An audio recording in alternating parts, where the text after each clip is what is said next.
Welcome back, guys. Wonderful Belmont Stakes weekend. A lot of stakes racing over the weekend. A lot of grade ones. Mixture of short prices, long prices, a little bit of everything. Capped off, of course, by the Belmont Stakes. I'm CC Broadus, and I'm joined as always by Dan Cronin of FatBallGuyRacing.com. Hello, Dan. How was your weekend?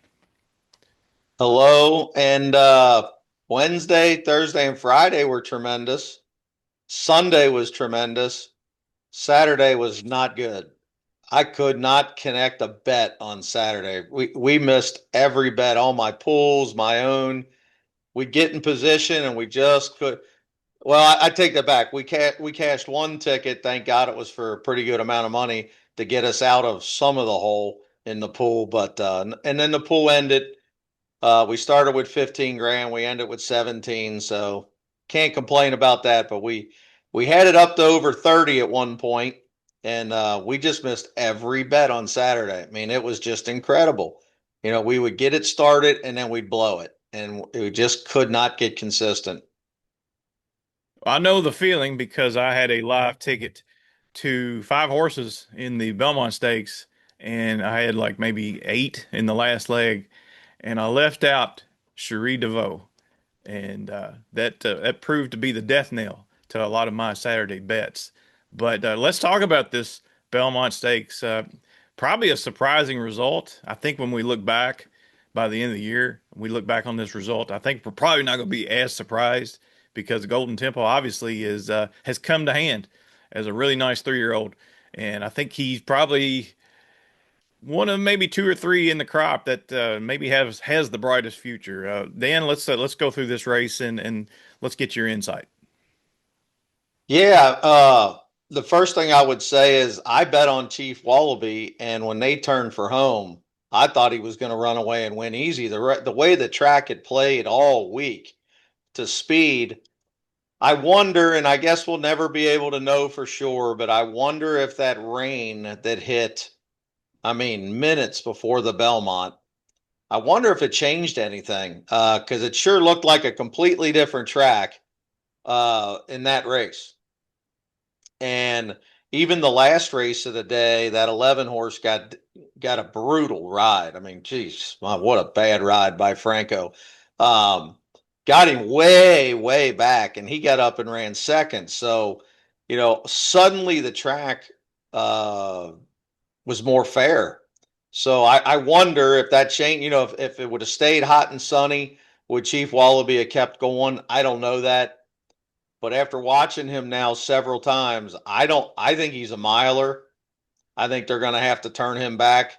There are some mile and 16th races for older horses down the road, but I don't see him being some big stallion. I don't see him, winning the Travers. I don't see him moving forward into the Classic. I think he's more of a dirt mile horse, a consolation prize horse. And I hate to say that because man, I was so high on him. Renegade, we were never high on. I don't think you were either. We were just not that high on from day one because I'm so much into numbers. I just can't get those numbers out of my head that I watch him and I think, man, look at that performance. But then the numbers are just not that great. And I think he ran to his numbers. He ran his race. He got held up a little bit, but he ran his race. He had every chance when they turned for home, and he produced him, and he just got outrun again. So, I think he's just one of them horses that's going to have to look for races where the top two aren't in it. Right. Yeah. If I you mean, wanted to find if an those ex, horses are in it, if you wanted to find an excuse for Chief Wallaby, maybe he looked like maybe a touch rank going into the first turn. I know he tossed his head up a little bit, but outside of that, I'm with you. I just think that this is too far too early in his career, and yeah, he will be dangerous, cutting back to 7 furlongs and a mile. Maybe mile 16th would be tops, I think. But obviously he's lightly raced, so there's a chance he could improve, as he gets older. yeah, So yeah, he can mature. He can mature and relax a little bit, and maybe a rider change, maybe get those blinkers off of him. There's a few things they could do.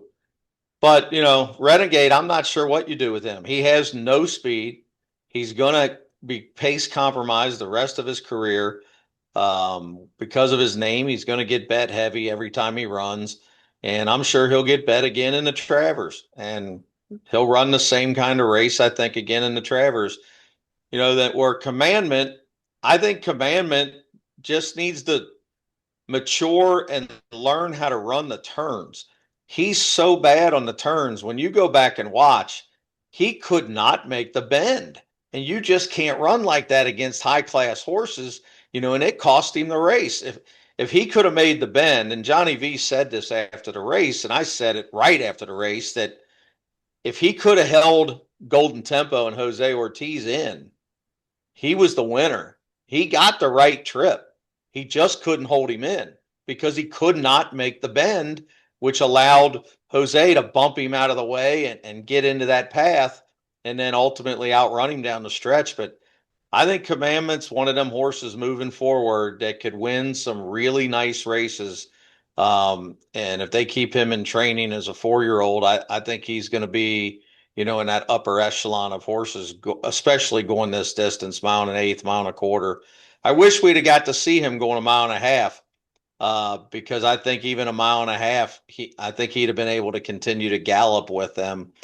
Emerging market, I think he's another one like Wallaby that's just he don't want any part of this distance. I think he won the Louisiana Derby just based on class, and he outgrinded horses down the stretch that weren't that good. And Golden Tempo obviously needed that race. So, and got a little bit of a weird ride where they dove down to the fence and stuff. So uh now Golden Tempo, I'll admit it, we were all wrong. I was wrong, completely wrong. I thought the race melted down for him in the Derby, and I just couldn't put my finger on the fact that he was as good as he ended up running in the Belmont Stakes. So, you know, we were wrong. He was a lot better in the Belmont or in the Derby than we thought. Maybe the pace wasn't that big of a meltdown as some thought. Um, I should have listened to myself because I kept telling people 46 and change is not a meltdown. Why is everybody saying that? And then I got it in my head for the Belmont that there was a meltdown and then I wouldn't take him. Um, he's just better than these horses right now. And I think of all the horses, he wants that distance more than all of them. And I think if it was a mile and a half, I think he'd have still won the Belmont. I I, think so too.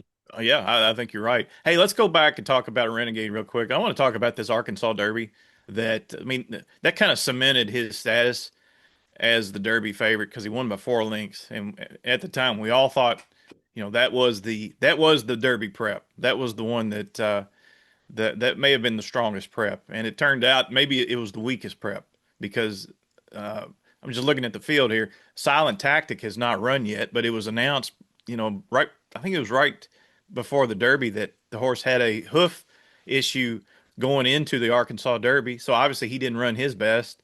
Taptastic came back to run, I think, fourth in an allowance race on Derby Day. He did come back. He did run well in the Matt Winn over the weekend. And then you've got, you had a 44 to 1 shot named Brickland that ran fourth. Blackout Time, who's not run well since his 2-year-old races. Redland Rebels was up the track. Litmus Test was awful in the Derby. And then Exosome, I don't know where that horse, he was 70 to 1 to 1. So, looking back at that Arkansas Derby, he didn't beat much. And yeah, that's boy, I mean, hindsight is 2020, but that is telling. And there's nothing wrong with Renegade. Obviously, he's lightly raced too. He could really become a really nice horse by the end of the year. But he yeah, and look, Golden Tempo was hard to come up with in the Derby. Renegade, to me, was easy to bet against in the Derby, especially once he drew the rail. Then when they get to the Belmont, everybody that I talked to just dismissed Golden Tempo instead of realizing this sucker won from the 18 hole or 17 hole after the two scratches, but still way outside. And nobody gave him any credit for that, and me included. 2020 vision afterwards, but he's just better. Right. Right. So, moving forward, I hate to say this, but if he's in the Travers, I'm not betting against him. No. Well, let's talk about that. So, the next two marquee races for 3-year-olds is coming up. You've got the Haskell first, and just from memory, I think we're gonna have Crude Velocity. We're gonna have the Puma. We're gonna have Further Ado. Can you think of anybody else? It should be a Napoleon top. Napoleon Solo. Yeah, Napoleon Solo. That's right. It's gonna be a top-notch race. Yeah, so the speed's going to be on, because crude velocity going a mile and eight is going to have to go. Even though he gets out of the gate slow, he's still going to have to go. Right. You And know, then I think a few of those would go on to the Travers. Bob Baffert would probably skip a Travers with Crude Velocity if he were to win. He'd probably go straight to the Pennsylvania Derby because that's what he's kind of done in years past. yeah, Uh, I think Golden Tempo goes to the Jim Dandy and then on yeah, to the Travers. I'd say Renegade probably goes that same route as well. yeah. Outside of that, there's not a lot of depth anymore, it seems. Commandment, I would think, goes that Jim Dandy Travers route. So Yeah, because I don't think they're going to want to run further ado against commandment. Um, and further ado seems like a better fit for the Haskell. Although, I'd kind of if I was Brad Cox, I would really think about pulling an audible there because with all that speed in the Haskell, you put further ado in the Jim Dandy, he's liable to be dancing three in front with nobody near him. right, So I, I, I think if I was those guys, I'd be playing this by ear because but I wouldn't want further ado in the Haskell with all that other speed.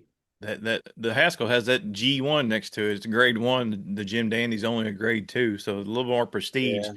in a race that probably hits further due closer to between the eyes than the Travers would, especially at a mile and a quarter.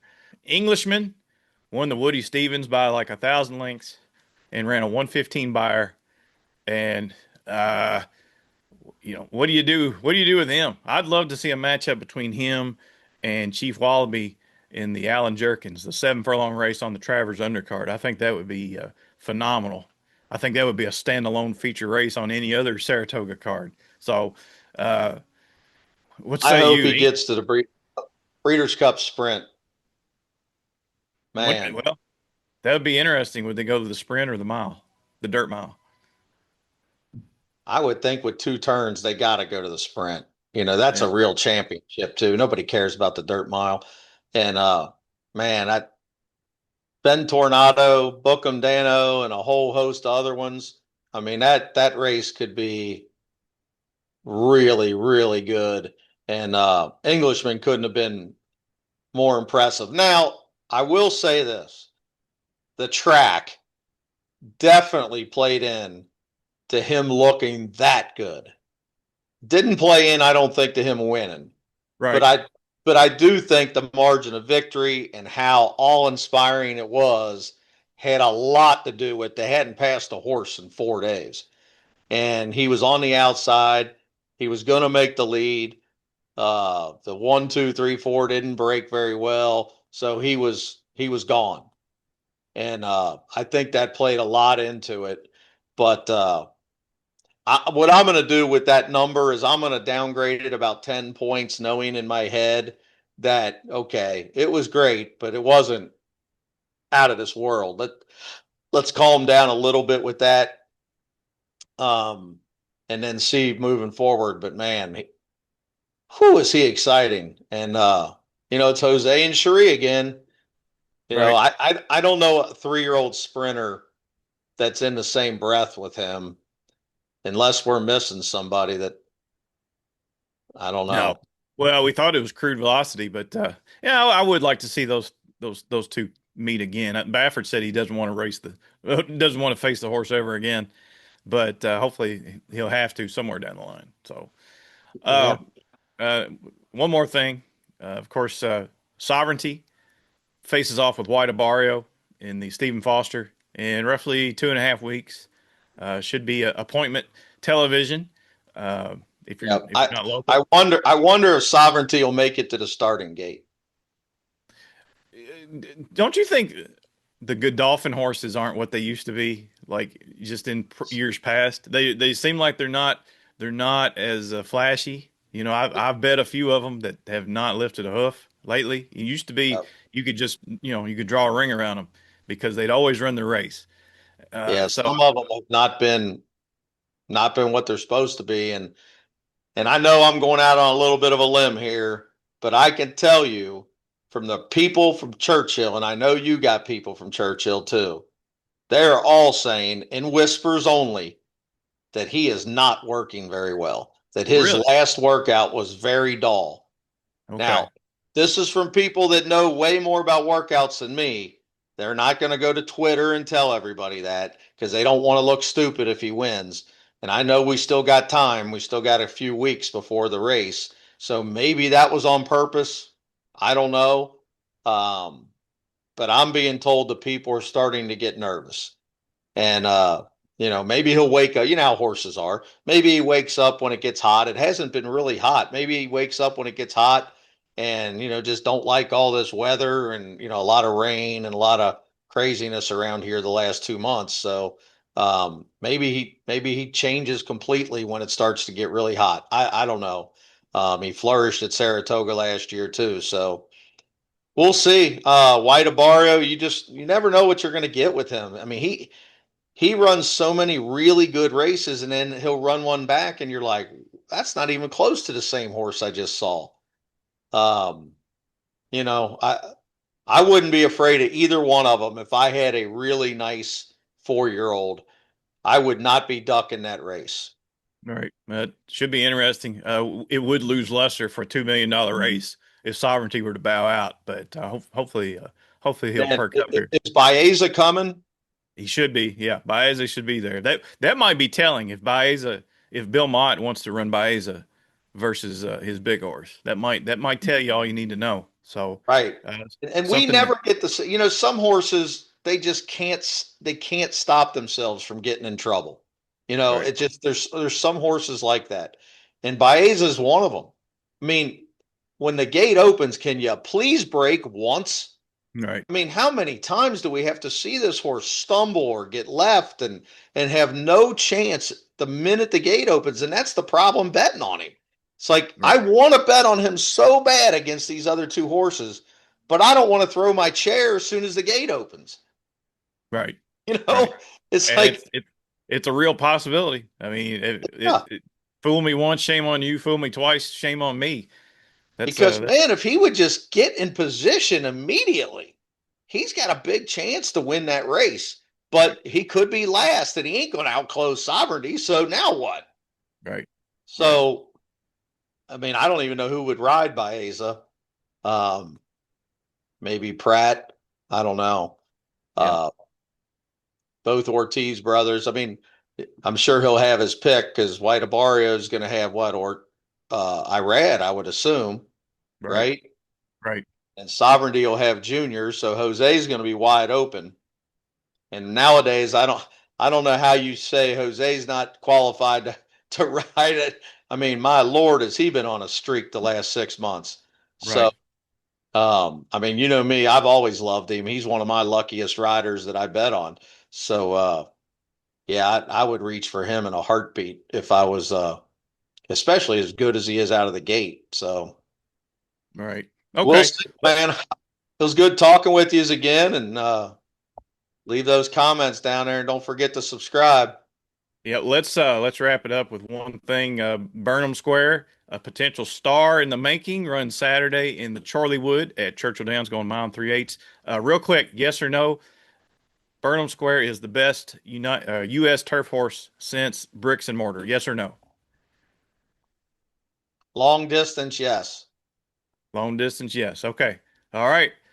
We'll leave it at that. We'll talk about Burnham Square a little bit later on, and we'll put a bow on this one. And good luck to everybody this weekend. And we will talk to you soon. I'm CC Broadus. He's Dan Cronin. Go see fatballguyracing.com. See you all next time.